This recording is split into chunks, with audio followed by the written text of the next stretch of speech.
Sahabat misioner yang dikasih Tuhan, berjumpa lagi dengan Kakak Eksa dalam Do Re Mi dan Renungan Misioner bersama kami Paroki Santo Petrus dan Paulus Argapura, Keuskupan Jayapura. Pada hari ini, Sabtu, tanggal 28 bulan Maret tahun 2026, yang merupakan pekan kelima dalam masa Prapaskah. Hari ini, sebelum kita memulai segala aktivitas kita masing-masing, mari kita bersama-sama merenungkan sabda Tuhan yang diambil dari Injil Yohanes bab 11 ayat 45 sampai dengan 56. Mari sebelum kita membaca, mendengar dan merenungkan firman Tuhan pada hari ini, kita bersama-sama menandai diri kita dengan tanda kemenangan Kristus dan berdoa. Dalam nama Bapa dan Putra dan Roh Kudus, amin. Allah Bapa dalam kerajaan surga, puji dan syukur kami naikkan kehadirat-Mu untuk hari baru yang boleh kami peroleh dan nikmati pada hari ini. Ya Tuhan, terima kasih untuk selama penyertaan-Mu sepanjang istirahat malam kami. Terima kasih juga untuk nafas kehidupan yang masih Tuhan berikan pada kami hari ini, sehingga pada hari ini kami dapat bangun dan keadaan sehat dan tubuh yang baik, dan menyiapkan diri untuk melakukan kegiatan kami. Sekarang kami hendak duduk diam dan mendengarkan sabda-Mu. Curahkan Roh Kudus-Mu ke dalam diri kami agar setiap sabda yang kami dengar mampu kami laksanakan dalam tugas dan perusahaan kami sepanjang hari ini. Ya Tuhan, terpujilah nama-Mu Bapa, Putra dan Roh Kudus, kini dan sepanjang segala masa. Amin. Tuhan beserta kita sekarang dan selama-lamanya. Inilah Injil suci menurut Yohanes. Dimuliakanlah Tuhan. Banyak di antara orang-orang Yahudi yang datang melawat Maria dan yang menyaksikan sendiri apa yang telah dibuat Yesus terhadap Lazarus, percaya kepadanya. Tetapi ada juga yang pergi kepada orang-orang Farisi dan menceritakan kepada mereka apa yang telah dibuat Yesus itu. Lalu imam-imam kepala dan orang-orang Farisi memanggil mahkamah agama untuk berkumpul. Mereka berkata, "Apakah yang harus kita buat? Sebab orang itu membuat banyak mujizat. Apabila kita biarkan dia, maka semua orang akan percaya kepadanya. Lalu orang-orang Roma akan datang dan merampas tempat suci kita serta bangsa kita." Tetapi seorang di antara mereka, yaitu Kayafas, imam besar pada tahun itu, berkata kepada mereka, "Kamu tidak tahu apa-apa.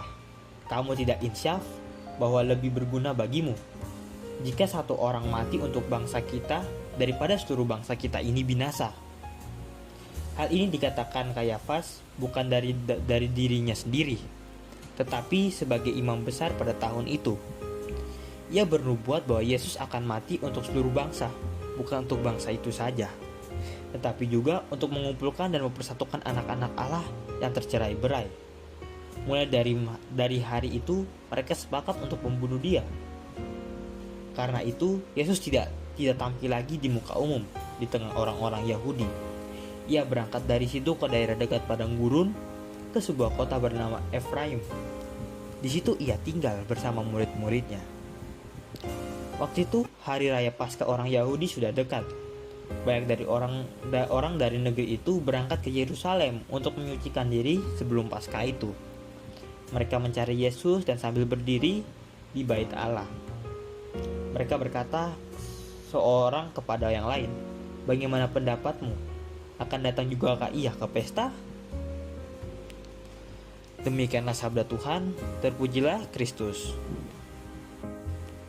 Sahabat misioner yang dikasihi Tuhan, Injil hari ini menggambarkan dua reaksi yang cukup berbeda terhadap mujizat yang telah dilakukan Yesus, yaitu setelah ia membangkitkan Lazarus.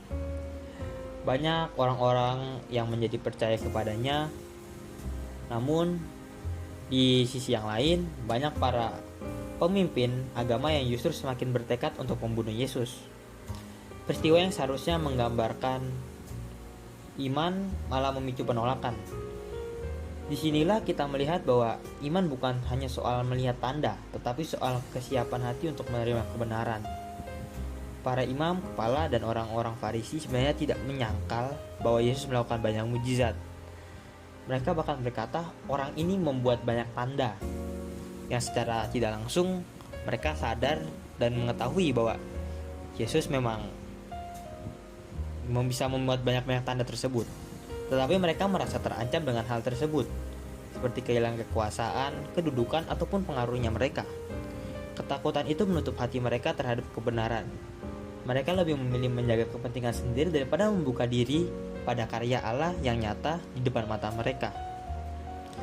Di tengah situasi ini, seorang imam kepala yang menjabat pada saat itu, Kayafas, menyampaikan sesuatu yang ironis. Lebih berguna jika satu orang mati untuk bangsa ini. Tanpa ia sadari, kata-kata ini menjadi nubuat. Yesus memang akan wafat, tapi bukan karena kekalahannya, tetapi sebagai korban keselamatan bagi semua orang. Apa yang tampak sebagai rencana jahat manusia justru dipakai Allah untuk mendatangkan keselamatan.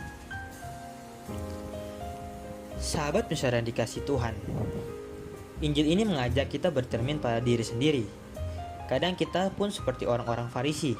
Kita melihat karya Tuhan, tetapi tetap ragu ataupun melakukan penolakan karena takut kehilangan sesuatu kenyamanan, ego, ataupun rencana pribadi kita sendiri. Kita ingin percaya, tetapi juga ingin memegang kendali hidup kita sendiri. Sebaliknya, orang-orang yang percaya kepada Yesus adalah mereka yang berani membuka hati, meskipun tidak memahami semuanya. Mereka melihat karya Tuhan dan memilih untuk mempercayainya. Menjelang perayaan Paskah ini, suasana Injil juga terasa semakin tegang. Yesus mulai menjauh karena ancaman semakin nyata, namun justru dalam ketegangan itu, rencana keselamatan Allah semakin jelas. Ini mengingatkan kita bahwa Tuhan tetap bekerja, bahkan dalam situasi yang tampak gelap dan penuh konflik. Maka dari itu, hari ini kita diajak untuk memilih apakah kita mau menjadi orang yang percaya dan membuka hati, ataupun justru kita menolak karena takut kehilangan sesuatu. Pertanyaan reflektif untuk renungan hari ini. Dalam hidupku ini, apakah aku pernah menolak karya Tuhan karena takut kehilangan sesuatu? Dan apakah aku lebih sering percaya atau justru ragu ketika melihat cara Tuhan bekerja dalam hidupku? Jawabannya ada pada diri kita masing-masing. Mari kita senantiasa menghadirkan Allah dalam setiap langkah hidup kita dengan segala keberadaan kita, serta kita dapat memberikan kasih dan kebahagiaan kepada semua orang. Amin. Mari, sahabat misioner yang dikasihi Tuhan, kita bersama-sama menutup segala pertemuan kita hari ini dengan berdoa melalui doa anak misioner Indonesia. Doa anak misioner Indonesia. Dalam nama Bapa dan Putra dan Roh Kudus. Amin. Tuhan Yesus, Engkau diutus Bapa menjadi berkat bagi dunia dan menjadi juru selamat bagi manusia. Utuslah kami anak-anak dan remaja misioner di Indonesia untuk menjadi sahabat yang kuat bagi yang lemah, sahabat yang rela berkorban bagi yang menderita payah, sahabat penghibur bagi yang sakit dan gelisah. Tuhan Yesus, kami pun ingin menjadi utusan-utusan kecil-Mu, teman sedia bagi yang tersingkir dan terlantarkan, teman bicara bagi yang kesepian dan terlupakan, sobat yang gembira bagi yang sedih dan susah, sobat penuh penghargaan bagi yang tak dicintai. Tuhan Yesus, utuslah kami ini dengan bantuan Roh Kudus menjadi garam dan ragi yang baik, menjadi terang dan obrolan cemerlang, membawa kegembiraan dan pengharapan. Tuhan Yesus, kuduskanlah badanku dan kuduskanlah jiwaku. Kupersembahkan diriku padamu hari ini, berkatilah semua anak dimanapun, berkatilah semua orang kami jumpai, siapapun mereka. Amin. Sahabat besar yang dikasihi Tuhan, sampai di sini dulu doanya pada pagi hari ini. Semoga kita mampu menjadi pelaku sabda Tuhan yang baik, dan semoga kita senantiasa dibimbing, dilindungi, dan diberkati oleh Bapa yang Maha Kuasa. Dalam nama Bapa dan Putra dan Roh Kudus. Amin. Selamat beraktivitas untuk hari ini. Sampai berjumpa kembali dalam Do Re Mi selanjutnya. Terus berkati kita.